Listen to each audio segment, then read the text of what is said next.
Hello, welcome to the channel Why Stories. Enjoy watching. Adela, as usual, woke up before the alarm started. No, it wasn't a miracle. She wasn't home in her cozy bed.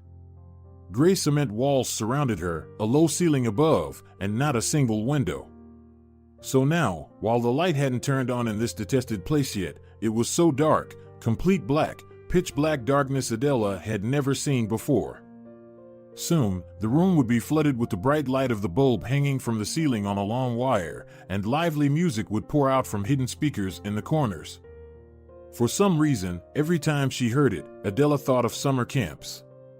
After the morning alarm, settling onto the rigid cot that served as her bed, Adela would daydream about waking up in the morning and realizing the nightmare was over, that she was back in her room. The soft little couch in the corner, the wallpaper with pink flowers, Adela had chosen them with her mom when her dad decided to renovate her room. Shelves filled with her favorite books and cherished trinkets, shelves on the walls overflowing with soft toys. Adela just couldn't bring herself to get rid of them. The stuffed animals were too cute and reminded her of her childhood. How good it was for her at home. Her mom and dad adored her and tried to make her happy whenever they had a chance. But that didn't lead to Adela growing up spoiled. No, everything was quite the opposite. As she grew older, the girl who received so much love and care tried to make her parents' lives happier and more joyful. She remembered Mom, Dad, how are they doing now? Tears welled up in her eyes. She desperately wanted to hug her parents, hear their voices, and see their smiles. It was terrifying even to imagine what might be happening to them right now, their only daughter gone missing.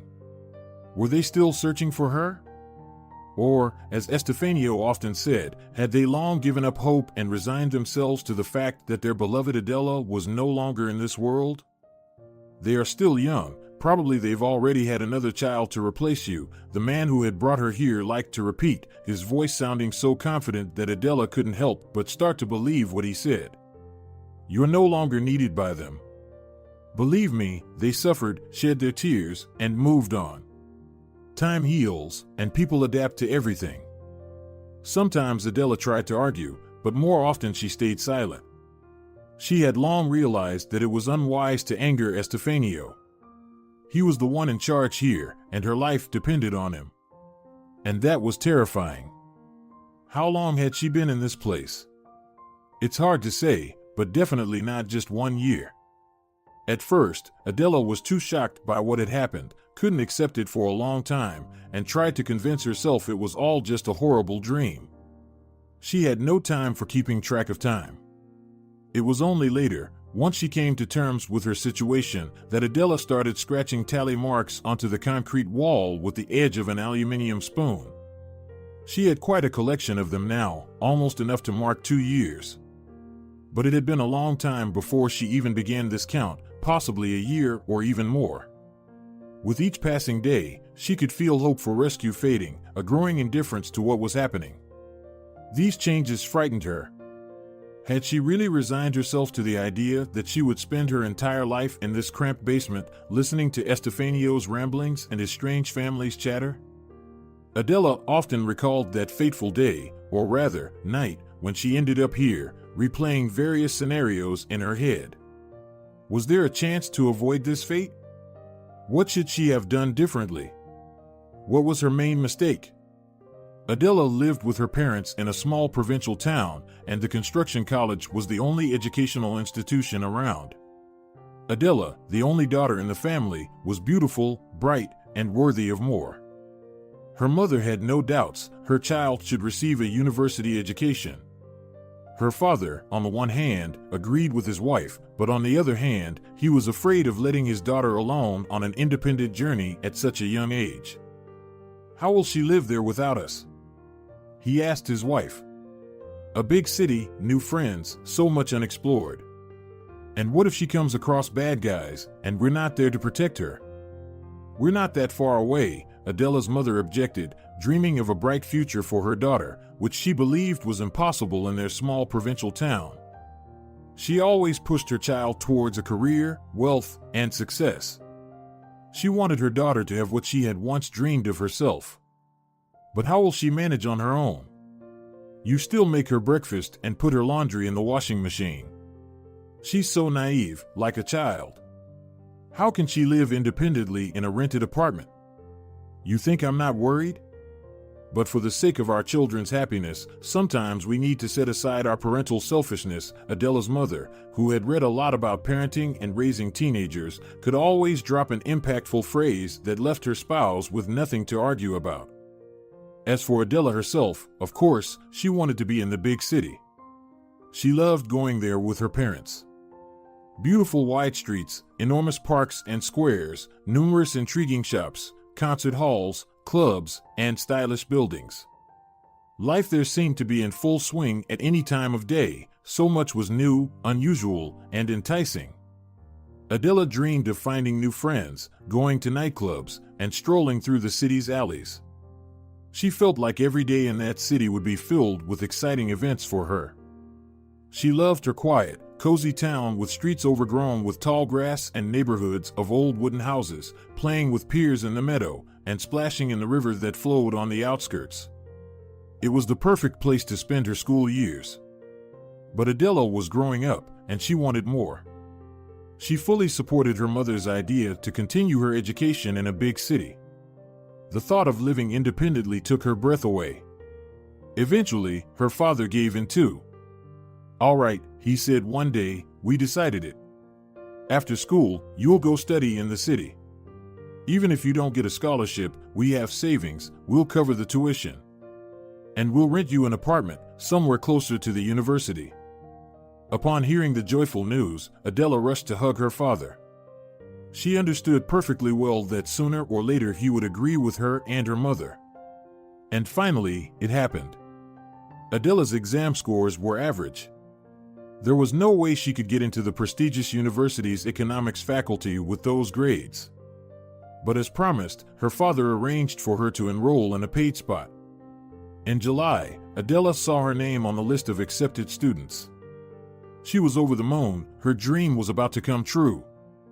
The remaining vacation days before the start of the academic year were simply wonderful.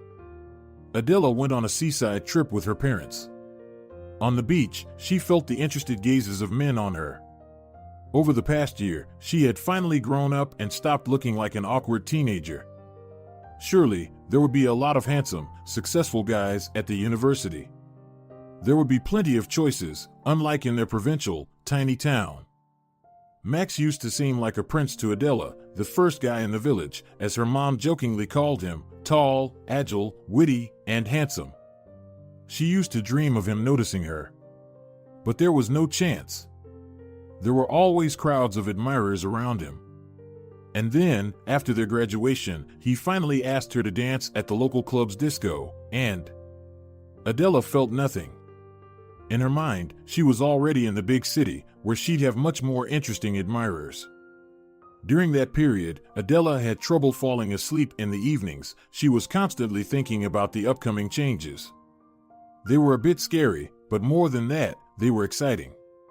Just think, she was already a student, a fully grown adult. Finally, it was departure day. Her parents drove her to the big city themselves to help her settle into her new place. The apartment her caring father had rented delighted the girl. It was a stylish studio apartment, and it seemed like a designer had worked on the interior. It was bright, spacious, and very modern. Adela immediately felt like a character from the TV series she loved to watch. The windows overlooked a fantastic view of a wide, festive street where a colorful stream of people always flowed slowly. Behind the beautiful houses, the spire of one of the university buildings was visible, the very one Adela was about to attend. The university was within walking distance. It was very convenient. She wouldn't have to rush in a crowded bus in the morning to make it to her classes. She could stay in bed a bit longer. Her dad was really something. He was always taking care of her. Adela's parents spent the night in the apartment with her and went shopping with her in the morning. They needed to buy so many things: bedding, household odds and ends, stationery for studying, and most importantly, new outfits. Adela needed to look appropriate in lectures. Her father spared no expense on dresses, blouses, and skirts. He had always loved indulging his only princess. And her mother, as always, skillfully put together outfits that fit Adela like those on a model in a magazine. After buying everything they needed, the family went to a cafe. Her parents gave her the final instructions, preparing her for serious study. "Please take care of yourself," her mother said as a last word. "We won't be there to take care of you, so you'll have to take responsibility for yourself. But if anything happens, you can always call us," her father immediately added. "No matter what the problem is, whatever it is, even if you feel guilty about something, we'll support you," her mother agreed. "We'll understand everything and help you through it. You can trust us completely." Adela smiled. She truly had wonderful parents. They always listened to her opinions, always considered her interests, never belittled her, and certainly never hit her, as happened in the families of many of her friends. Adela understood perfectly well that she could come to them with any problem. They were her reliable backers, which gave her strength and confidence. And finally, Adela was left alone. Her parents closed the door to the apartment.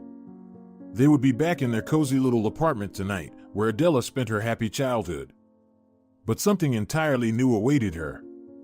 Classes were starting the day after tomorrow. Adela had prepared herself for something significant, yet the university surprised her with its scale. There were wide corridors, labyrinthine stairs, auditoriums with high ceilings and huge windows, and so many people, students, young stylish professors, venerable old professors, a diverse and bustling crowd. On her very first day, Adela found a friend. Celestina had come to study from a village. Unlike Adela, she had managed to get a scholarship. "You're amazing." Adela genuinely praised her. "What else could I do? It was my only chance to escape poverty." Celestina grew up in a large, poor family and always dreamed of a more successful and comfortable life. She put all her effort into studying, understanding that no one would pay for her education. She received a scholarship and a place in the dormitory, and she wasn't about to miss this opportunity. At the university, Celestina soon became one of the top students in her course, thanks to her determination, persistence, and hard work. Adela often copied homework and answers for quizzes from her friend, and she wasn't the only one. Celestina not only excelled in her studies, but also worked as a waitress in a bar in the evenings. "How do you manage to do it all?" Adela wondered. "I don't have a choice. The monthly scholarship isn't enough, and I don't expect any help," the girl shrugged. Next to her new friend, Adela felt like a little girl whose parents still looked after her. In Celestina's life, there wasn't only work and studying. Thanks to her job at the bar, she was the first to hear about all the grand parties. On that fateful evening, a well-known rock band was supposed to perform on stage, and Celestina managed to get a ticket for her friend. As an employee of the establishment, she could attend the event for free. Adela spent the whole day in happy anticipation. She would see the musicians live, whom she had only seen on the TV screen until today. The band's lead singer was the crush of her childhood, rugged and very romantic at the same time. Celestina was really something. After all, without her, life would be much less colorful and interesting. Adela prepared for the evening thoroughly. She wore a miniskirt that showcased her slender, long legs, a fitted top, and vibrant makeup. She decided to leave her wavy blonde hair down. It cascaded beautifully over her shoulders. High platform sandals completed her look. May was in full swing, exams, and then the session would start soon. But for now, it was a happy time to relax and not think about exams. The weather was already sunny. She felt light and cheerful. Adela critically examined herself in the mirror, tucked a couple of unruly strands with a bobby pin, adjusted the straps of her top, slightly adjusted her skirt, and finally smiled at her reflection. She really was a beauty, and Celestina often told her that. Today, Adela agreed with her friend 100%. Who knows, maybe tonight that prince she had been waiting for would appear in her life. Not on a white horse, but perhaps in a black Mercedes. Adela laughed. It really amused her. Well, why not? It was about time Adela found herself a boyfriend. All year she had been studying diligently, poring over textbooks and coursework, rarely attending parties. She simply didn't have the time or energy for them. She hadn't become a straight A student like Celestina, but she was definitely doing well in her group. It was a good start to her studies. Nevertheless, Adela dreamed of romantic relationships. She envied the university couples who sat by the fountain, kissed in the parks, and strolled hand in hand along the fancy streets. Celestina didn't share her view. "I don't have time for boys right now.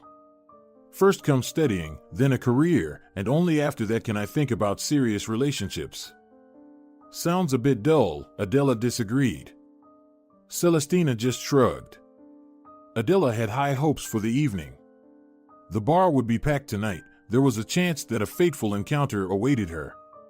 For this reason, Adela dressed to highlight all the advantages of her figure. After all, she was already 18. It was time to experience what it's like to be someone's lover. Otherwise, she would visit her parents during the holidays, and her friends there would have nothing interesting to hear about. Seeing her friend, Celestina smirked. "Tonight, all the guys are yours," she summed up, then led Adela to an empty table and slipped away. She had a lot of work today, and no guest should be left without attention. At first, Adela felt somewhat awkward amidst the crowd. There were people of all ages and builds, school kids who had just left their teens, college students, and even mature guests who seemed older than Adela's parents. Everyone laughed here and there. The crowd was having fun, relaxing, and letting loose. Adela would have liked to be in a company now, but she found herself sitting alone at a table. Celestina only joined her occasionally. She was working today. And then the musicians appeared on stage, and Adela forgot about everything. She sang along to the childhood songs, clapped until her hands hurt, and even joined the crowd in whistling. Heated by the band's impressive performance, she didn't immediately notice the young man who had joined her. He was watching her attentively and smiling. "Miss, you're so beautiful, I think I've fallen in love." Adela was taken aback as it was unexpected, and she looked over the uninvited guest carefully. Not bad looking, cute actually, blue eyes with a spark, a bright smile that created charming dimples on his cheeks. He was dressed stylishly and clearly expensively. Every move exuded self-assurance. "Thank you for the compliment," Adela stammered, feeling herself blush. She mentally scolded herself for this behavior. After all, she had hoped to meet a prince, and here he was. Why did she react so strangely? "I'm Mario," the guy introduced himself. "Adela. What a wonderful name. I don't know anyone else I'd name the same way." "Thank you," Adela mumbled again. But Mario quickly made her forget her embarrassment. He led the conversation casually and freely, cracked jokes at the right moments, shared interesting facts about his life, and asked Adela questions. Soon, it felt like she had known this guy since childhood. Yes, Mario was skilled at making his conversation partners comfortable. Adela, of course, understood that talking about love was premature, but she had clearly piqued Mario's interest. Such a guy noticed her. The girls would be envious when they saw them together. This thought made her behave more openly, although something inside her resisted being so candid with a stranger. When Mario went to the smoking area, Celestina slipped over to the table. "Do you realize he's hitting on you, right?" she asked her friend. "Of course. And is that a bad thing? But it's clear that he's looking for a one-night stand. I see Mario in our bar from time to time. He often leaves with a girl, and then he comes back alone and looks for a new fling. He's a typical playboy, keep that in mind." "It's different with me, for sure," Adela said, brushing it off. "You should have seen how he looks at me with such admiration. He looks at everyone like that. He's an experienced charmer, so be careful. And really, why don't you go home already? Call a cab. The band has finished playing, there's nothing more to catch here." "No way," Adela said, shaking her head in disagreement. "I'm having so much fun for the first time, and you're suggesting I go home." "But at least go easy on the cocktails," Celestina sighed, looking at another glass of sweet drink that Adela was generously treating Mario with. "Okay." About an hour later, Celestina approached Adela's table again and, apologizing to Mario, drew her friend into a conversation. "I'm leaving, my shift's over." "Well, all right. Let's go to the cinema tomorrow. You'll have a day off, right? Let's go. Come with me." "No." "What are you saying?" "I'm having such a great time with Mario. It's so interesting to talk to him. You can exchange phone numbers and talk tomorrow. And now that you've had enough, let's go. You can stay over at my place." But Adela declined. How many times she would later blame herself for that decision. If she had gone with her friend then, nothing bad would have happened to her. But history doesn't tolerate the subjunctive mood. Everything happened the way it did, and now Adela is here, in this cramped basement, deprived of communication with her loved ones. She hasn't seen the sun, clouds, or blue sky for years, and she hasn't felt the fresh breeze on her face. It was uncertain if any of that would ever be in her life, or if she'd have to spend her days in this cursed dungeon. After Celestina left, Mario started behaving more recklessly. He moved closer, put his arm around Adela's shoulder. The speech of the new acquaintance became less coherent, and his gaze clouded. The drinks quickly did their job, turning the pleasant young man into an animal. "Let's go to my place," Mario finally suggested, at that moment using one hand to hold Adela tightly against him. Adela tried to pull away, but the guy just tightened his embrace. She felt how strong his arms were. I should go," Adela mumbled. She was starting to get scared. She was completely alone in the bar. It was deep into the night outside. There was no one to ask for help, and the new acquaintance seemed serious. Mario no longer seemed like a prince to her. She wanted to get away from him. "No, what do you mean, home?" Aggression crept into Mario's voice. "How much have I spent on you today?" "Calculate it, a neat sum just went on cocktails. And now you're going home."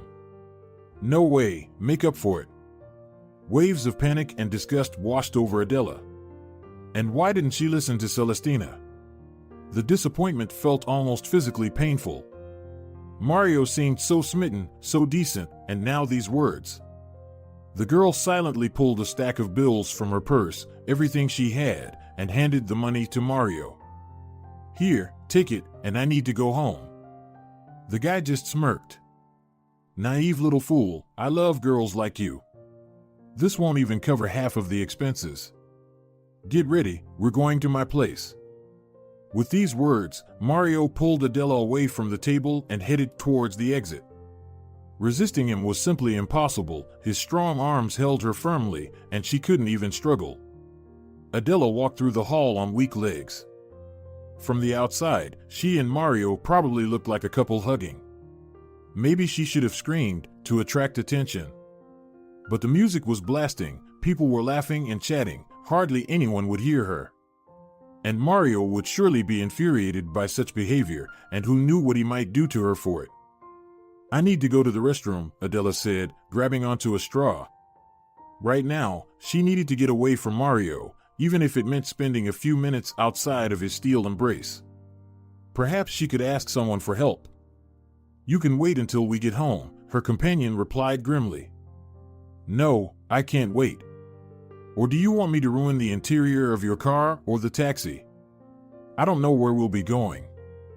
Mario let out a heavy sigh and led the girl to the women's restroom, peered inside, made sure no one was there, and only then pushed Adela into the room, saying, "Hurry up, I'll wait for you near the entrance." Adela locked herself in a stall and caught her breath. It felt like tiny hammers were pounding in her head. How did she end up in this situation? What should she have done now? Maybe stay here and wait until the place closes, until a guard enters? She would surely ask him for help. But surely, Mario would get tired of waiting soon and burst in here. His flimsy lock wouldn't hold him back. Suddenly, Adela felt a light breeze on her back. She turned around. Right under the ceiling was a rectangular partially open window, very narrow, but perhaps Adela could squeeze through if she tried really hard, of course. And she did try. She stood on the toilet seat, reached for the pipe, and pulled herself up on it like on a pull-up bar. Where did she find the strength? Adela had never been particularly sporty. And there it was, the window that could save her life, right in front of her. With great difficulty, she squeezed herself outside, scraping her nails and knees in the process, but that was a small price to pay compared to the freedom she now had. Adela rushed away from the bar. People who had gone outside to smoke were looking at her with surprised glances. She didn't pay attention to the direction, she just wanted to be far away, which meant safe. Adela felt like Mario was chasing her. She kept looking back, but the city's nocturnal streets were quiet and deserted. Her feet stumbled every now and then. It's not easy to run in high-heeled sandals. Finally, Adela thought she had put a safe distance between them. She sat down on the steps of the library and caught her breath. So, she managed to escape. That was good news. But there was bad news too. Her purse was still back there in the bar, with her money, phone, student ID, and many other pleasant and necessary items like makeup items, chewing gum, and other odds and ends. That was not good. First of all, Mario now knows her name and where she studies. This means he could stalk her at the university, though, of course, he probably wouldn't bother. Secondly, and much worse, Adela was left without money. Yes, there wasn't much cash in her wallet, but that wasn't the point. She wouldn't be able to call a taxi, and walking was out of the question given the distance. And it wasn't the distance that scared her, she could have managed that somehow. The most unpleasant part was that her way home led through the industrial zone of a large factory. Even during the day, Adela was cautious about going there, let alone in the middle of the night. Packs of stray dogs, strange groups of people, a vast stretch of emptiness that went on for miles. It was horrifying to even think that she would have to cross this place alone so late at night. But there was no choice. It was also unsafe to stay out on the street all night. Oh, she should have listened to Celestina. The thought, I should have listened to Celestina, would haunt Adela's mind 1,000 times and echo with pain in her heart. How easily she could have avoided becoming a captive. Even staying with Mario would have been a much better decision. But who could have known what Adela's escape from the bar would lead to? Adela forced herself to get up from the steps. Now that she walked more slowly, her mind was clearer. Nothing terrible, she would be home in about 40 minutes. She'd take out the ice cream with nuts from the freezer, sit in front of the TV. But first, of course, she would take a shower, wash away all the anxieties of the evening. And then, as morning approached, she would fall asleep right in front of the flickering screen. Soon, she would be completely safe, and she'd never take such risks again. She would become a better student, immerse herself in her studies. It was enough adventure for her. Thinking in this manner, Adela reached the part of the route that scared her so much, the industrial zone. She stopped. There were quiet, illuminated streets behind her, while here was a completely different world, dark, frightening, and dangerous. But there was still no other way, so Adela resolutely moved forward. Dogs were howling and barking somewhere. She just hoped not to encounter that pack. The wind carried muffled voices and laughter from somewhere. Somewhere close by, it seemed, a cheerful group was hanging out, most likely male, judging by the tone of their voices. Meeting these people was even scarier than facing the dogs. Walking became difficult because the impenetrable darkness obscured the path. Adela stumbled now and then, even fell a couple of times. Oh, how she wished to get out of here already, her home was just within reach. Adela had never felt so lost and vulnerable. If anything happened, she wouldn't even be able to call for help, no one would hear her anyway. A tall, solid fence enclosing the factory grounds stretched on endlessly. And suddenly, she heard the rustling of tires behind her. The beams of headlights illuminated the road. Adela jumped back in fear, pressing her back against the fence. It's a pity there's no shelter nearby. Common sense told her that meeting anyone decent at night in such a place was not a good idea. In the car, there could be anyone, and dealing with her now would be so easy, they'd just push her into the car and take her somewhere. Her heart was pounding so hard that it felt like it could jump out of her chest. For the 100th time that evening, Adela regretted choosing such an outfit: a mini skirt, a crop top, and high platform sandals. And she had put on makeup like a doll, as if she were deliberately asking for trouble. A car, an old one, pulled up next to the girl. She looked at the driver and passengers in fear, then breathed a sigh of relief. Behind the wheel was a middle-aged man, quite ordinary looking, tousled hair, stubble on his cheeks, a plaid shirt like a dad would wear.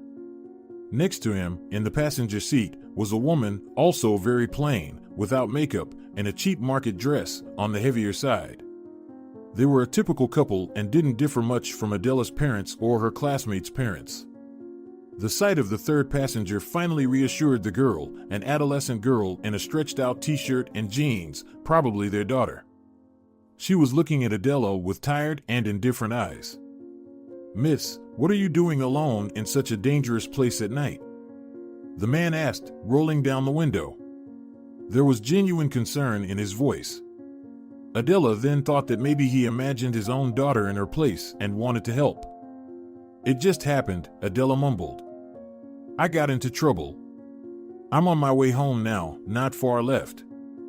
"Get in, we'll give you a ride," the woman, who had already opened the back door for Adela. "Valeriana, move over." "Of course, get in," the man said. "We'll get you there quickly, who knows what could happen. It's dangerous for a young girl to walk alone in the city at night." Of course, Adela had been told 100 times that you shouldn't get into a car with strangers. But she was so tired, so cold, and she was really scared, she still had to cross the industrial zone.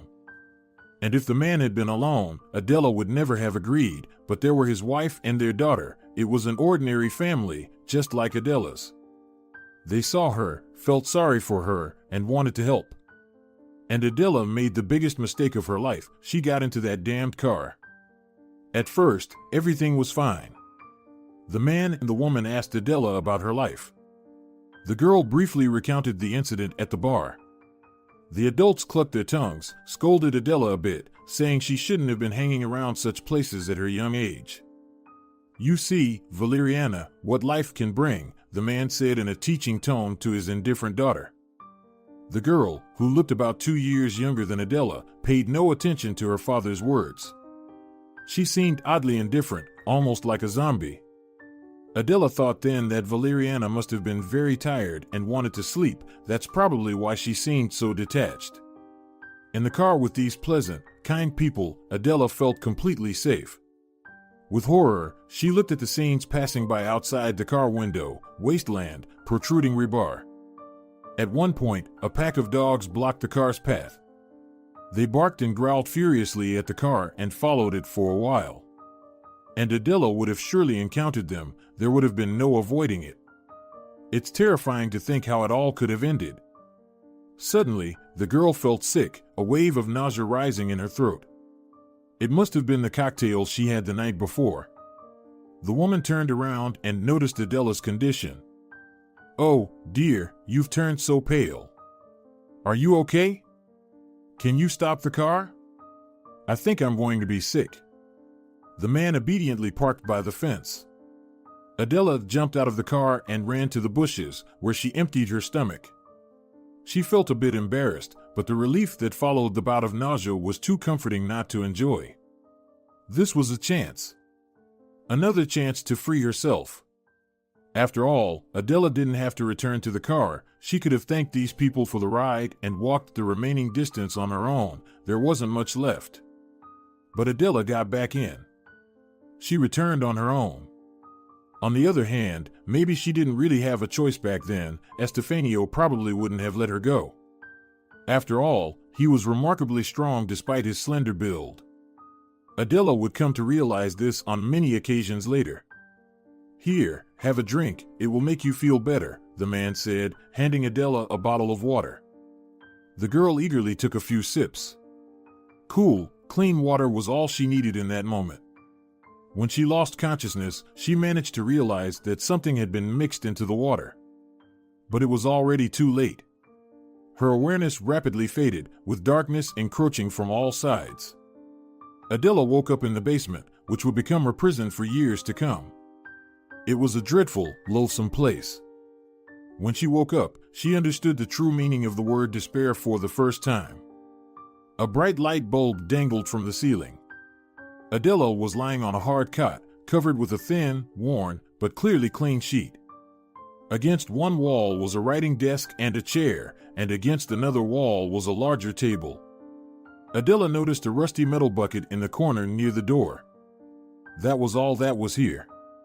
"Where am I?" Adela asked, even though she was clearly alone in the room. Fear had turned her limbs into ice.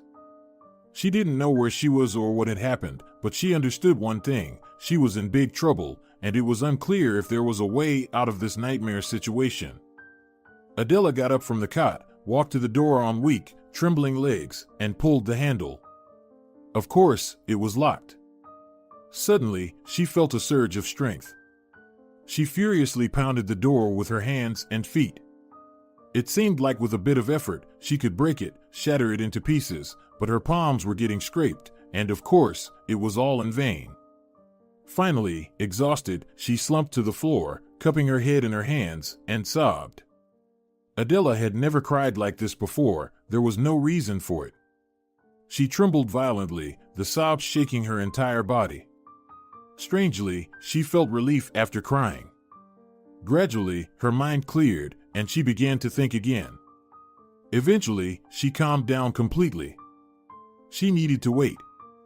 If she had been abducted, and that was most likely the case, then the kidnapper would come soon. Of course, it would be that friendly and attentive man who was the driver. He would explain what was going on. And then Adela would decide what to do next. She lay back on the cot and stared at the ceiling, low and unpainted, with fine cracks. And how starkly modern the camera in the corner looked against that background. And they were watching her through it. Adela suddenly waved her hand directly at the camera's convex black eye and even managed to smile. "Feeling better?" A loud male voice came from seemingly all sides. Only then did Adela notice several speakers hanging in the corners of her cell. "Where am I? What do you want? What should I do to be released?" So many questions. "You'll find out everything in due time. My parents can give you money. Not much, of course, we're not a wealthy family. But they'll sell everything they have. Get in touch with them," Adela tried to negotiate. "You're all the same," the man said, sounding disappointed. "You think money solves everything, but I'm not acting for the sake of profit." "Then what?" Adela cried out in desperation. Panic was washing over her in cold waves. If only the kidnapper had wanted money, that would have been at least logical. What was he going to do to her? What fate awaited her? "Calm down, we'll talk," the man said, disconnecting. Like a caged tiger, Adela started pacing from one corner to another. She needed to release the stress. The movement brought some relief, however small. Suddenly, she heard a click. Adela turned her head towards the sound. A small window opened in the door, and female hands pushed a tray with a glass and a plate through. So that's what the strange protrusion on the door was for. The window quickly closed, and the tray remained on the narrow windowsill. "Eat," the voice from the speaker said again. "Leave the empty dishes where the tray is now, Elisa will take them." At first, Adela wasn't even considering touching the food, but then she felt hunger in her stomach, and her thirst was relentless. So, despite her condition, Adela quickly finished the cold, unsweetened porridge and drank the water from the glass with its unpleasant metallic taste. Had they mixed something in again? Or was it due to the old plumbing? Time passed. Nothing else happened, only the tray with the dirty dishes was taken through the window and the door. Adela tried to talk to her captors. They must have heard her. The camera was evidence of that. They were clearly watching, but there was no response. She felt like she was talking to thin air. They didn't communicate with her much. They passed her food and water through the window. Adela used the rusty bucket she noticed upon waking as a makeshift toilet. They took it through a special opening in the door, then returned it empty. They had everything thought out. Initially, Adela tried to call for help. She shouted so much that it felt like her eardrums were about to burst, but to no avail. The kidnappers didn't even try to stop her screams. Adela concluded that calling for help was useless. Either they were holding her in a remote place with no one around for miles, or the basement walls were insulated with soundproofing material. The criminals clearly weren't afraid of her cries. They let her scream as much as she wanted. So time passed, perhaps several days, maybe even a week. Eventually, Adela grew accustomed to her new existence. She spent her days sitting on the cot. To occupy herself, she invented various interesting stories in her head, as if she were mentally showing herself movies. The events in these mental pictures always unfolded against the backdrop of beautiful landscapes, vast fields, seaside coasts, bustling cities. Adela was missing open space. The light of the electric bulb, although very bright, couldn't replace the gentle rays of the sun. The stale air of the basement made her nauseous. Periodically, she would fall into a fitful sleep. She lost track of days and didn't even roughly keep up with the time of day. The light bulb burned continuously under the ceiling, its light becoming tiresome. Increasingly, she wanted to immerse herself in soothing darkness. She asked them to turn off the light, even for a short while, but her request went unanswered. One day, a male voice spoke to her again. "Are you ready for a dialogue now?" Adela felt like screaming, insulting the kidnapper with her final words, and begging for mercy, all at once. With tremendous willpower, she restrained herself. Last time, she bombarded the man with questions, fell into hysterics. And what had she achieved? They didn't talk to her for a long time. No, now she needed to demonstrate an entirely different behavior, pretending to be calm and resigned. Maybe then this man would finally explain to her what was happening. "Yes, let's talk," Adela replied. "I'm ready." Adela didn't expect what happened almost immediately after this short conversation. The door opened, and he entered the room. It was the man in the plaid shirt, just like her father's, the same man who had been driving the car, the seemingly peaceful family man. Now, looking at him, Adela couldn't understand how she could have been so mistaken. The cold gaze of an obviously abnormal person, thin lips pressed together, an unpleasant, terrifying, repulsive look despite his seemingly normal features. Adela recoiled from the visitor, pressed herself against the wall. It was unclear why he was here. "My name is Estefanio," the man introduced himself. Well, quite an imaginative name, Adela thought. "Adela," the girl replied, giving her name in return. "I know a lot about you," the man assured her. At these words, spoken in an insinuating tone, shivers ran down Adela's spine.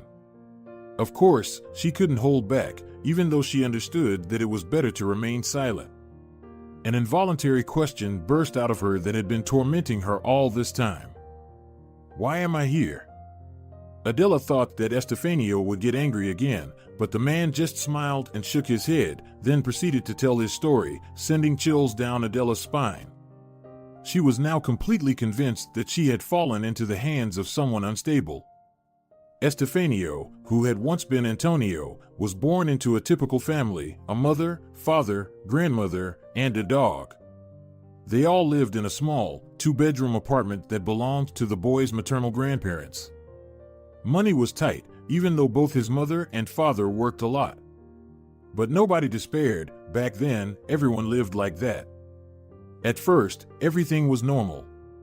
Estefanio attended kindergarten, then went to school. However, his peers always seemed to avoid the quiet, contemplative boy for some reason. His parents didn't notice any problems. Both were working day and night shifts at the factory, too preoccupied to worry about their child's socialization. But it was his grandmother who was concerned about her grandson's withdrawn nature. She tried to fix the situation, forcing the boy out onto the street for a few hours, hoping he would make friends out of boredom, and inviting her acquaintances with children over to the house. But all in vain. Little Tony, as he was called, stubbornly refused to connect. And his peers either avoided him at best or teased and bullied him at worst. I was already different back then, Estefanio said, his eyes shining with the realization of his own uniqueness and grandeur. Children felt it, but they didn't understand it, so they feared and avoided me. And I was fine with that. I never liked those noisy and treacherous games that other boys played. Estefanio added that it was around that time, at 7 or 8 years old, that he first heard that voice that was majestic, calm, and powerful. It told him that there were many dirty, wicked people around, corrupting the world with their presence, making it cruel and unjust. Antonio agreed with every word. He himself had seen how wicked those silly children were, the ones his beloved grandmother tried to make him befriend. Once, that voice told me that my name wasn't Antonio, but Estefanio. I tried to explain this to my parents. My mother laughed, and my father got angry. Their reaction angered me a lot. I decided that my time would come, a time for revenge. And for now, I was just a weak, helpless child. The voice told me to wait, to grow stronger, and then it would tell me about the mission assigned to me. It felt good to feel chosen. Since then, the people around me have seemed even more pathetic than before. I reacted calmly to the children's taunts. I knew my time would come. If the parents brushed off their son's strange ideas as rich childhood imagination, attributing everything to a vivid fantasy, his grandmother, who spent a lot of time with the child, grew suspicious. She started to keep a closer eye on her grandson. His conversations with himself particularly worried her. She couldn't have heard that voice, Estefanio explained. So she thought something was wrong with me. Grandmothers tend to panic when it comes to their grandchildren. At first, the voice simply encouraged Estefanio, telling him he was chosen and unique. Then, it started giving him small tasks for practice before the main mission.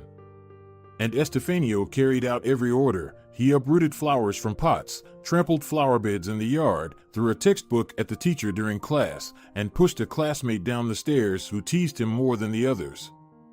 The girl broke her leg and hit her head, but the cunning voice guided him on how to make it all look like an unfortunate accident. There were many tasks: spilling groceries from the refrigerator onto the floor at night, scratching an offensive message about a neighbor on the apartment wall, loudly screaming in the middle of a store for half an hour, ruining a mattress. Of course, Estefanio asked the voice why he had to do all this, as he ended up getting in trouble for these strange actions.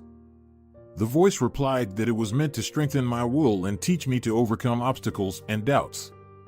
And the voice was right. At first, the misdeeds were difficult for me, but then they became easier and easier. One day, the voice asked Estefanio to turn the head of his grandmother's canary. The boy didn't particularly like the bird. It annoyed him with its incessant chirping, scattering trash around the cage, while he was very fond of cleanliness. But this request was just too much. The voice explained that as the grown Estefanio was going to undertake a serious mission, there would be times when he would have to be tough and resolute. Kindness would require fists. The boy sighed, gathered his strength, and carried out what seemed to him to be a terrifying order at the time. Of course, the grandmother understood whose handiwork it was and was horrified. Her grandson had long been acting strangely. She told his parents about the problem, but her busy daughter and son-in-law always dismissed it, attributing everything to regular boyish mischief. The grandmother realized that it wasn't so. She had raised many children, seen her daughters and sons' friends grow up, and she understood perfectly well that something was definitely wrong with Antonio. For example, she was worried about the fact that an 8-year-old boy insisted on being called Estefanio. The canary incident became a distressing signal for the elderly woman to take immediate action. She couldn't wait any longer. Antonio urgently needed to be shown to specialists. She took her grandson to the doctor. Tests, analyses, interviews, every aspect of the boy was examined. The verdict was discouraging. The child's condition was deteriorating. And so, the treatment began: pills, injections, and periodic stays in the hospital.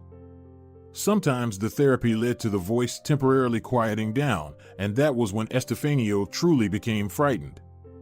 He wanted to hear the voice. He found comfort and ease in its guidance on how to behave.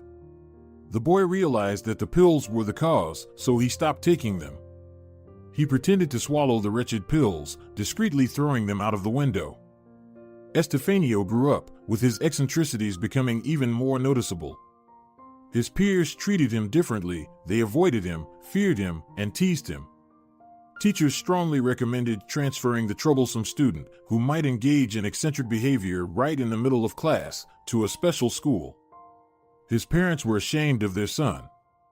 They had never been particularly close to the boy. His grandmother had taken care of his upbringing from an early age. They were quick to lay the blame on her for Antonio's not turning out right. The mother and father tried to minimize interaction with their defective child as much as possible in their cramped two-bedroom apartment. The grandmother still kept an eye on the boy. It became increasingly difficult for her to predict and prevent the teenager's outbursts. The older Estefanio became, the more often and longer the voice talked with him. One day, he initiated a conversation with the voice about girls. A woman should be quiet, hardworking, and virtuous, the voice proclaimed. But look around, observe your classmates and other girls. What do you see? Estefanio saw growing girls, each of them seeming attractive to him in her own way. He envied the boys who dared to be with these nymphs, joked with them, hugged them, and sometimes even kissed them. Estefanio understood well that these young beauties would never allow him near them, and he grew angry with the girls, with the boys, and with the entire world. These are fallen women, the voice continued. Notice how they dress, how they put on makeup, and how they behave. They do everything to attract men, to capture their thoughts, and to later weave ropes from them. This is a great sin. But they're not entirely hopeless while they're still young. Later, it will be too late to do anything. Now, I will reveal to you a part of your important mission on this earth. He had been waiting for this moment for so long. The moment when the voice would tell him about the great mission. And the voice revealed it. It turned out that Estefanio must guide girls onto the righteous path, convey to them that loose behavior is dangerous, sinful, and repulsive. He must explain that if they continue to behave this way, it will be too late to change anything. If you save even one woman from sinfulness, then the mission is successfully accomplished, the voice continued. The more women you save, the better. But keep in mind, this is a challenging path. You will encounter many obstacles on it, you will have to face misunderstanding, and, of course, you will need cruelty, cold-bloodedness, and sometimes even ruthlessness. Estefanio eagerly set out to fulfill his mission and soon realized that the voice was right. Classmates to whom he tried to convey his important message ridiculed him. The boys joined in. They insulted Estefanio, laughed at him, and even pushed and kicked him. But Estefanio didn't give up. Some time passed. Estefanio finished school but refused to continue his education. He wasn't accepted into the army due to his diagnosis. Now, he spent his days sitting at home, locked in his room, listening to the voice that gave him important advice. You acted with sincere desire and commendable zeal. And I didn't interfere, I wanted you to see for yourself. Words alone won't do, you need to be firmer, more determined. Your mission is not an easy one. Act with force. For some girls, the only path to salvation is temporary isolation from society. You need to prepare thoroughly. And Estefanio found a part-time job, he needed money. From morning until evening, he hovered around large grocery stores, helping the loaders for a token fee. His father was pleased, finally, his son had come to his senses. Yes, Estefanio had disability benefits due to his diagnosis, but it was hard for his father to see the grown child sitting in his room all day long. He had hands, legs, and plenty of strength, so he wanted his son to work at least in this way. Soon, Estefanio realized that the loader's assistants earned meager wages, and he needed a lot of money. He found a way to achieve what he wanted. It turned out that most people were excessively trusting, leaving their bags, jackets, and wallets in plain sight. Estefanio calmly took money and cards from such unsuspecting individuals. After all, he did it not for himself, but for the common good. On a warm June day, when no trouble seemed imminent, his grandmother suddenly passed away. Her heart had been giving her trouble for a while, but the old lady couldn't manage to reach a doctor. Estefanio was the one who had been constantly going to specialists, hoping for her condition to improve. The young man grieved much more deeply than his parents did at the time. His grandmother was the only person who cared about him. Although the old woman didn't fully understand him, considering the voice in his head was a product of his vivid imagination, she loved Estefanio and took care of him. His parents, on the other hand, were always ashamed of their defective child and tried to have as little contact with him as possible. Well, Estefanio already had enough money to start a new life. He left for a village in the neighboring region. It was a dying village. The young ones left for the city, while the elderly spent their days here. It was quiet and peaceful. There were no nearby neighbors, just what he needed. Moreover, houses here were almost given away for free. His parents didn't oppose his separation. They never believed he needed help or attention. When Estefanio packed his bags and left for the village, his father and mother sighed in relief. They didn't visit him there even once, as if they had erased their son from their lives. Estefanio didn't hold any grudges against them for it. It even suited him that they didn't control him. Now he would fully unfold his potential and undertake his mission. First, he set up a room for those he would save, as the voice advised him to do. Estefanio renovated the basement. He installed a sturdy door, lined the walls and ceiling with soundproofing material, found basic furniture, and arranged for electricity. He also bought a camera that he placed in a corner. The lens captured the entire room, just what was needed. Several speakers were hung from the ceiling. The voice warned that initially, the women in need of rescue would be aggressive and even dangerous. It would be better to interact with them from a distance, hence the need for speakers and a microphone. Furthermore, Estefanio learned to drive a car. The voice said that this skill would facilitate his mission. Of course, with his diagnosis, he wouldn't have been granted a driver's license, but he didn't need one. He found an old, rusty car without wheels in one of the abandoned houses. Estefanio had to learn a lot. He watched numerous internet videos about the mechanics of automobiles. It turned out that things weren't so complicated. Over time, he acquired the necessary spare parts, and, voila, he had his own car. Estefanio drove it along country roads, honing his driving skills. Thorough preparation took several years. Estefanio worked unhurriedly and eagerly, feeling that he was doing everything right. The voice now rarely fell silent. It gave advice, guidance, and encouragement. And finally, the time came. Estefanio headed to the city. The voice directed him to a nightclub where the youth liked to gather. It was a beautiful building with a wide porch. From the inside, the not-so-melodious music could be faintly heard. The youth crowded the staircase. The girls were dressed in outfits that revealed more than they concealed. They were blatantly flirting with the boys, laughing immodestly. Estefanio's heart clenched. The voice was right. The world was truly in great danger if very young individuals behaved this way. That night, Estefanio tried to take one of these wanton girls with him. A prepared room awaited her, soul-saving conversations. She needed to reevaluate her behavior and worldview before it was too late. She was an audacious, red-haired girl of 18. There shouldn't have been any problems with her. She was clearly drunk and didn't understand much. Estefanio took her by the hand and led her to his car, but he was stopped. The guys from the red-haired girls group noticed that an unfamiliar man was taking their friend away. Without hesitation, they pounced on Estefanio and beat him. He learned a lesson from this situation and understood that he needed to act more subtly.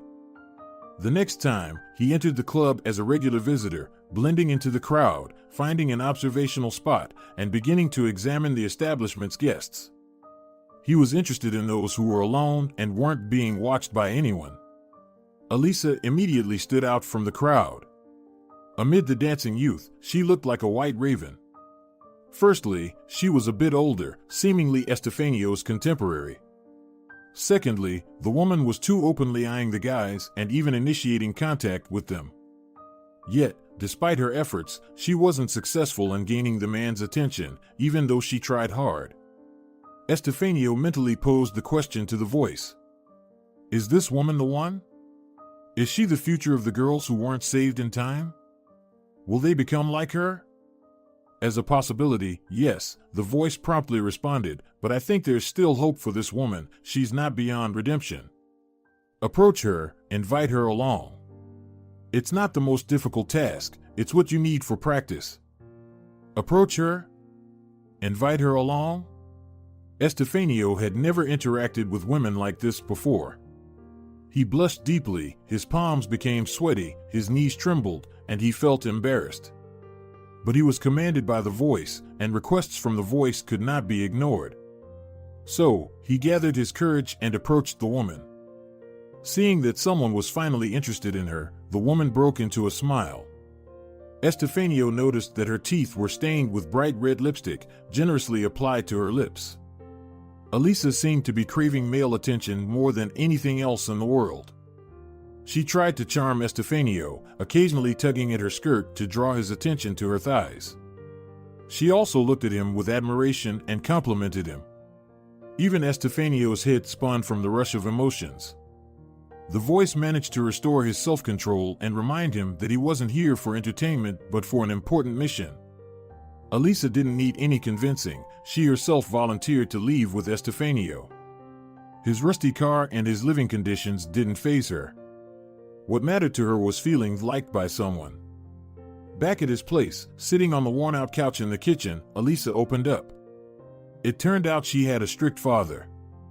He prohibited his daughter from wearing makeup, dressing provocatively, and, of course, interacting with boys.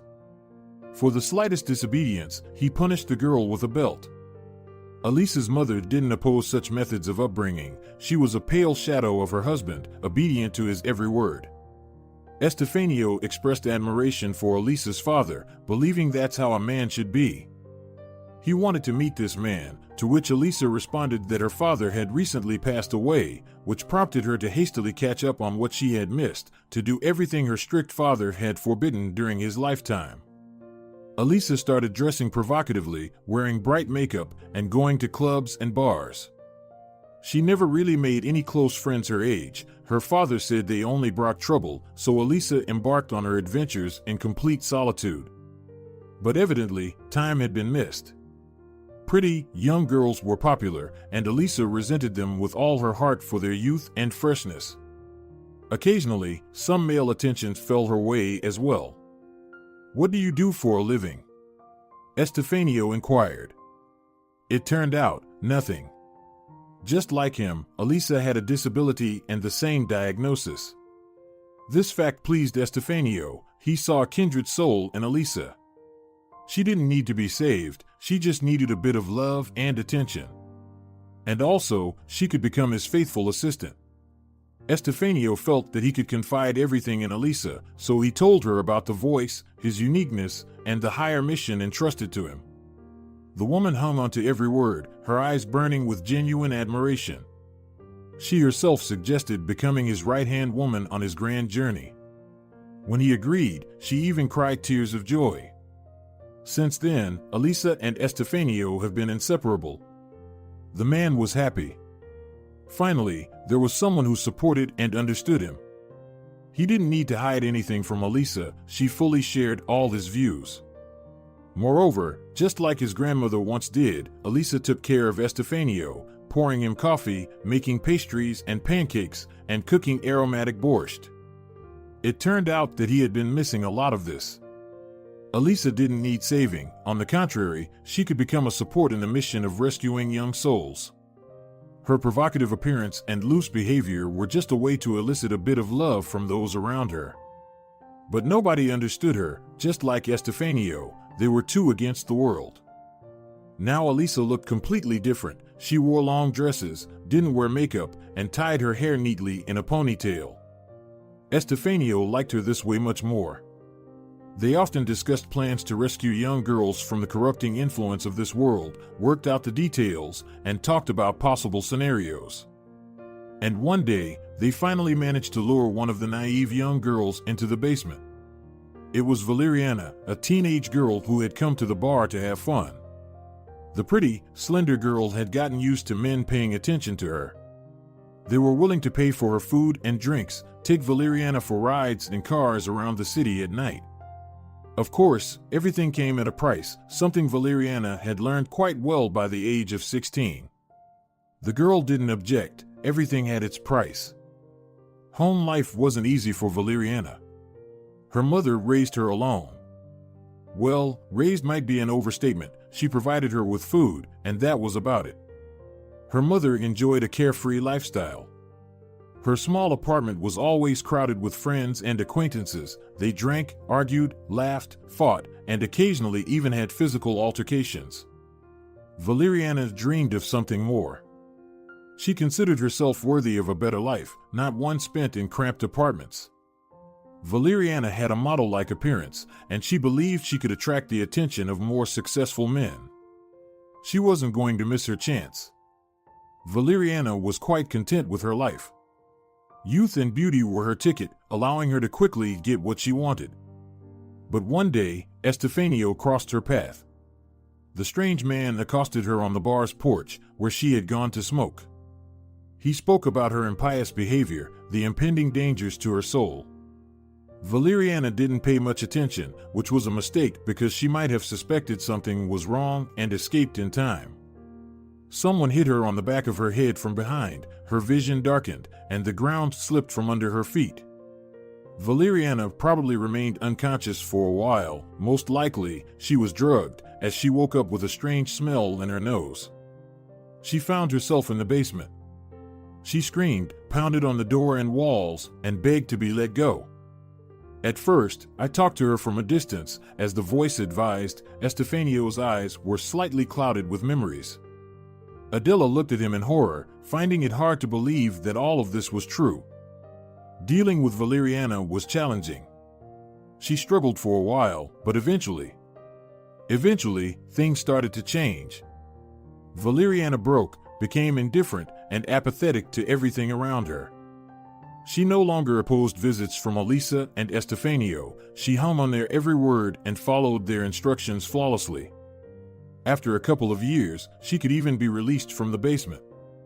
Valeriana didn't attempt to escape. With Estefanio and Elisa, she found what she had been missing at home: care, love, understanding. Finally, someone cared about her. Estefanio realized that the girl was ready. He wanted to take her to a monastery near the nearest town, but Valeriana suddenly resisted and asked to stay in this house with them. Let her stay, Elisa supported the idea. She can be like a daughter to us and an assistant. It's more fun together, now we have a real family. Estefanio considered it, consulted with the voice, and agreed. Indeed, extra hands wouldn't hurt in a rural house. Soon, the voice said it was time to move forward. Everything went well with Valeriana. Congratulations! She's now a redeemed girl, saved from the world's filth. But how many more of them are there, these young, foolish girls in need of rescue? You can't just do nothing, the voice urged. Their next target was Adela. On that evening, Estefanio was lurking outside the bar, accompanied by his loyal assistants Elisa and Valeriana. Adela, squeezing through a narrow window onto the street, naturally couldn't escape the trio's attention. Estefanio's car followed her silently from the bar, and of course, the dark, ominous industrial zone turned out to be the perfect place to lure her into the car. Well, that's the whole story, Estefanio summed up, scrutinizing Adela closely. You're lucky. You're still very young, and I saw you in time. It's easy to save you. Let me go, the girl pleaded. I understand everything now. I won't dress like that anymore, and I'll avoid those places. This is a good lesson, really. Thank you so much for caring. I truly understand now. For a moment, Adela felt like her words were having an impact. Estefanio seemed lost and thought about something. But there's a lot of work to do with you, the man said, shaking his head. It's not as simple as you think. But it's good that you're reflecting on your behavior and trying to understand me. If things continue this way, everything will be fine. Saying this, Estefanio left the basement, leaving Adela alone with her panic and frightening thoughts about the future.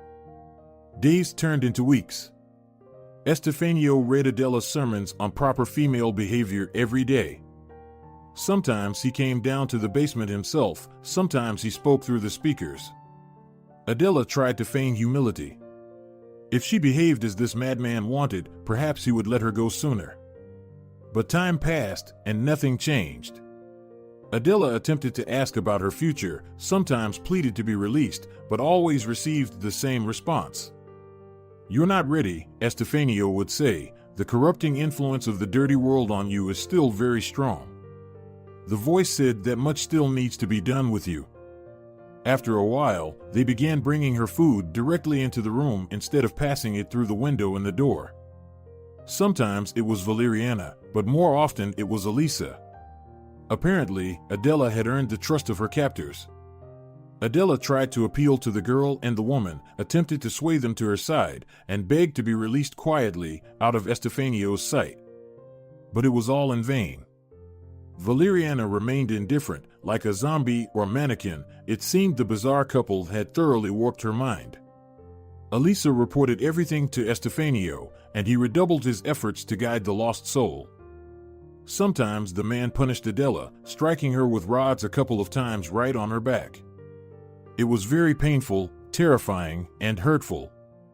He often withheld lunch or dinner. But the most difficult part was the complete isolation.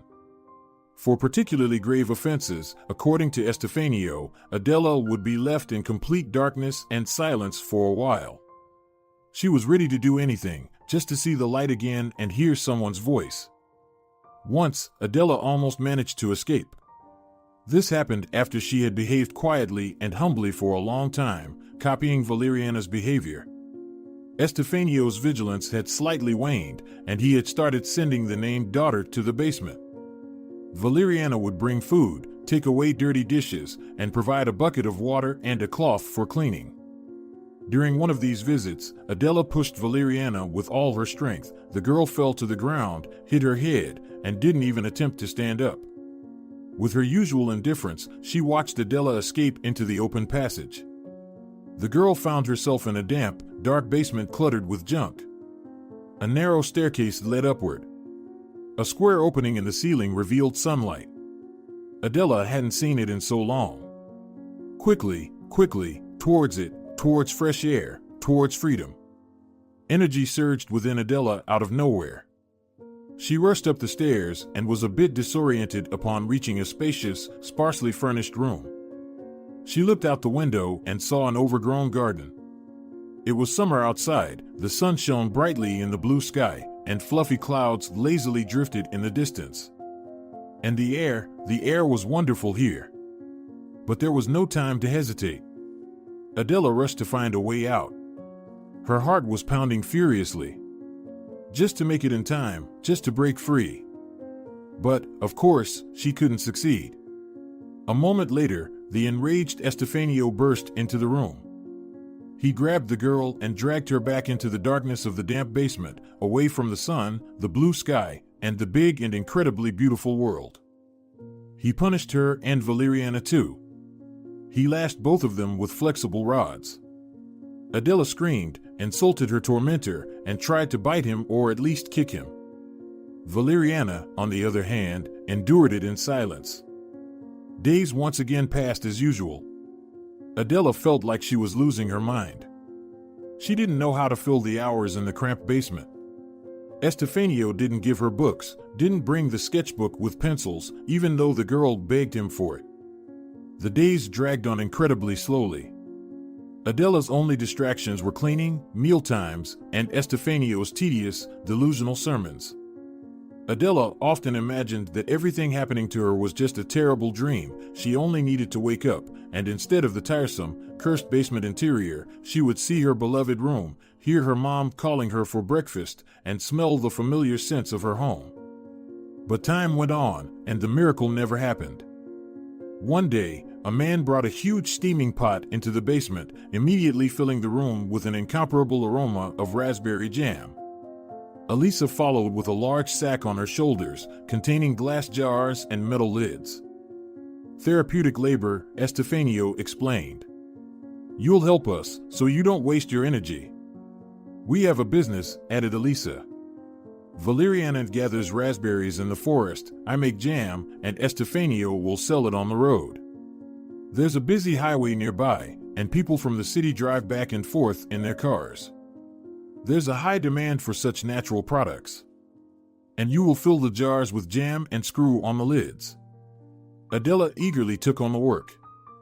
At least labor provided some distraction from the horrific reality, helped cope with numerous fears and anxieties, and in the process, she could indulge in the delicious and aromatic jam.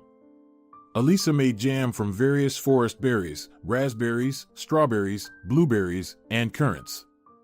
It seemed like the trade was thriving. Estefanio was clearly scaling up production. Adela still remembered the day when she accidentally noticed a scratch on the inside of one of the lids. Something clicked in her mind. She realized she could do something to save herself. She could reach out to the outside world, ask for help. She decided to act immediately. She found a sharp stone on the floor, presumably brought in on someone's shoe, and used it to scratch a message directly onto the lid. She briefly described everything that had happened to her as best she could and indicated her location.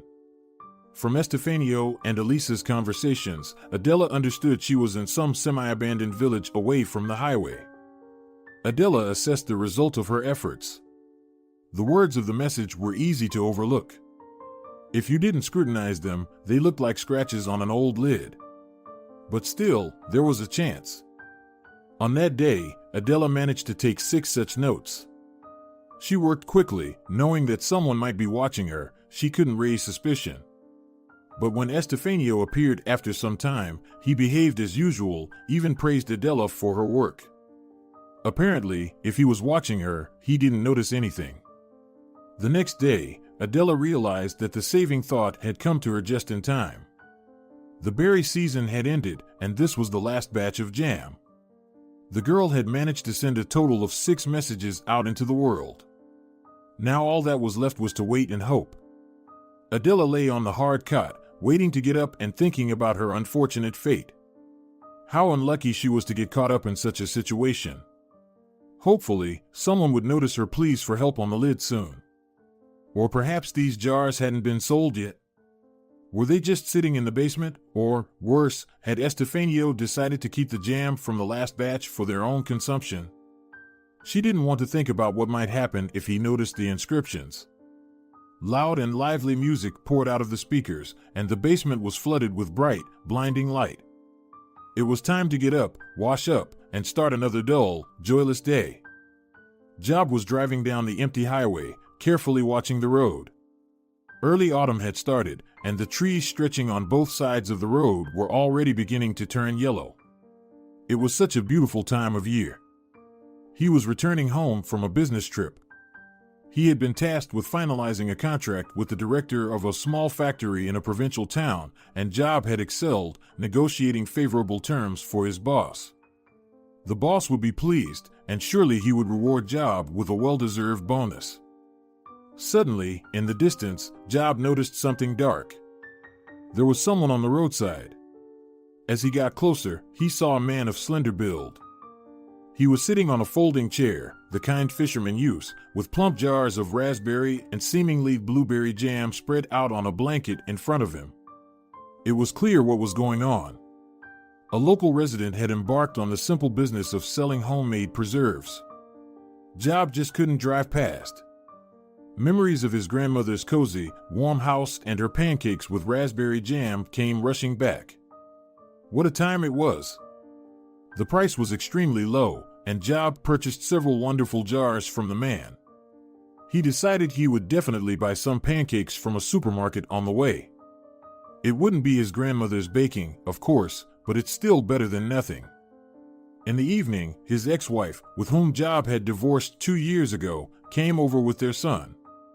Here, let him stay with you tonight. I need to go to a friend's for my birthday, and I have nowhere to leave him. Although he had planned to rest after the journey, Job was delighted with this turn of events. He had missed his 5-year-old son David a lot, and they hadn't been seeing each other as often as he would have liked. Job had become a father very early, while still a third-year student, and he had never regretted it. Initially, father and son watched cartoons together, then played with building blocks for a while, and finally, it was time for dinner. Job took out the store-bought pancakes and a jar of jam he had bought the previous day. He poured coffee for himself and his son. It felt so cozy to sit at the table in the living room, chatting about everything and savoring the pancakes with the delicious raspberry jam.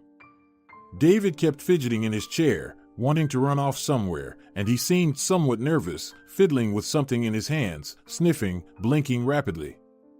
Job started thinking about showing his son to a neurologist. Perhaps the little one was still upset about his parents' separation. Such a poor thing. After dinner, Job was washing the dishes, while David was playing on the table, staging a small battle with the cutlery. Spoons fought against forks, other pieces of cutlery served as tanks and covers. "Help me, they've captured me," David pronounced slowly. At first, Job thought it was just part of his son's game. "Dad, what does it mean when men are captured? Is it like in movies when they take people away?" Job turned around. David was examining the lid of the jam jar with interest. Job approached closer and only then noticed the scratched words on the back of the lid. If it weren't for his son, he might not have paid any attention to them. His heart raced furiously. Job felt a rush of heat. What was this? Was it a joke? Or was it a genuine plea for help? And what should he do? Should he urgently call the police? Or forget about it and carry on with his life calmly? Heavy thoughts troubled Job. He tossed and turned all night. On the one hand, there was so much desperation, hope, and pleas in that message. On the other hand, maybe it was just a prank, possibly by the jam seller's sons or their friends. Yet by morning, Job decided to take his discovery to the police and let them decide what to do with it. Adela, as often happened, opened her eyes before the alarm started.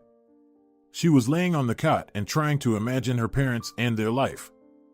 How had they coped with the disappearance of their only beloved child? Had they truly lost hope and stopped searching?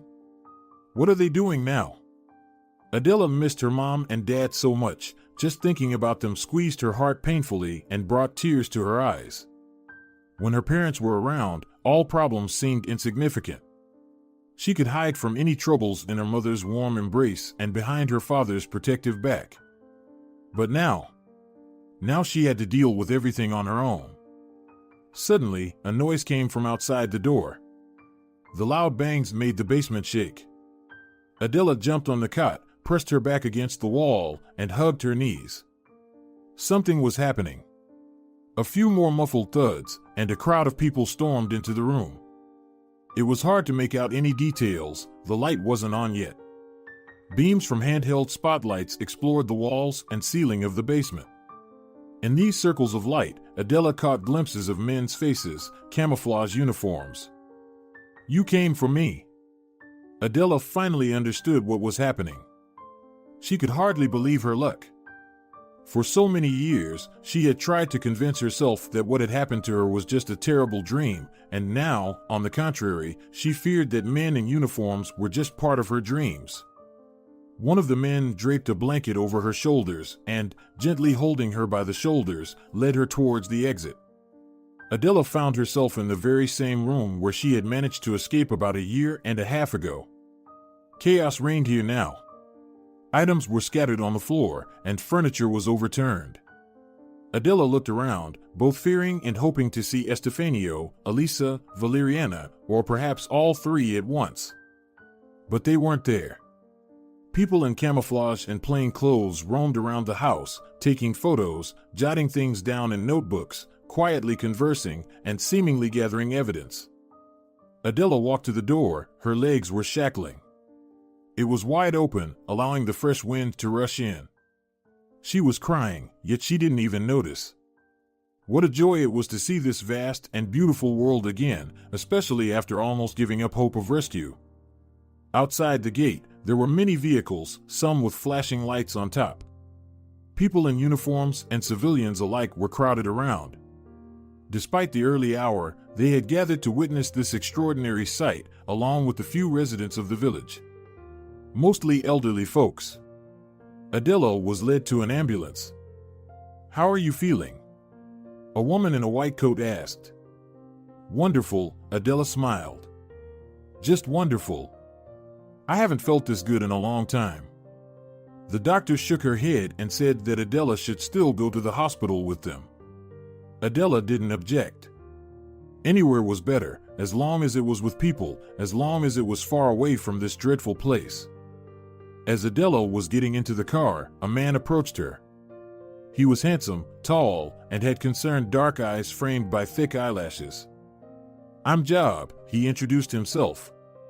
"I'm the one who found your message on the lid of the jam jar. Tell me, how are you? Did the help arrive in time?" "Thank you so much." Adela felt tears welling up in her eyes again. "If it weren't for you. Thank you for informing the police." "At first, they didn't take my words seriously," Job admitted. "They thought maybe my son played a prank. He's only 5 and can barely read, you know? I had to involve some acquaintances. I'm just glad we made it in time. I was afraid that, well, that help might be too late." "Thank you." Adela didn't know how to express her gratitude to this person.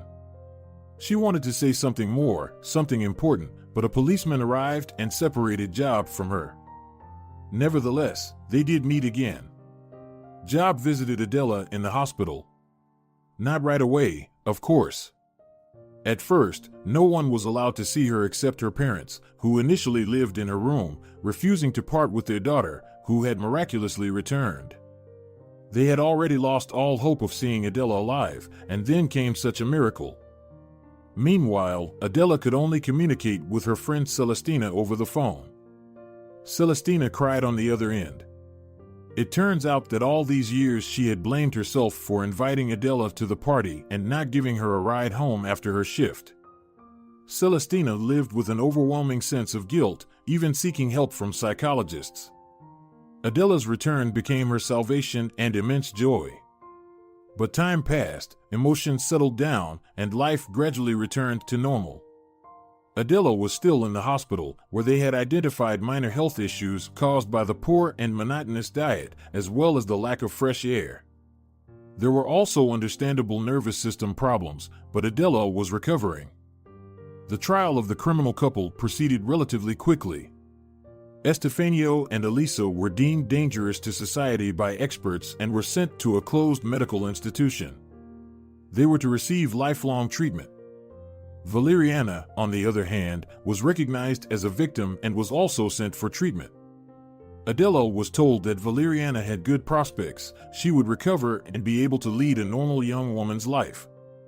Although for now, Valeriana missed Estefanio and Elisa, and refused to meet with her biological mother, who turned out to be quite different from the drinking and party-loving person Estefanio had described. Just an ordinary, lonely woman, struggling to raise her daughter on her own. All these years she had suffered, tried to find Valeriana, and hired private detectives with her last bit of money. Adela didn't expect to see Job in the hospital. His visit brought her a lot of joy. He offered help, inquired about Adela's well-being, and genuinely wanted to support her. He didn't ask about the time she spent in the basement, he was afraid of hurting her. Adela looked at him and hoped that this sincere, kind person would invite her to the movies after she was discharged or simply take a walk in the park. Next to him, she felt completely safe, and she didn't want to part with Job.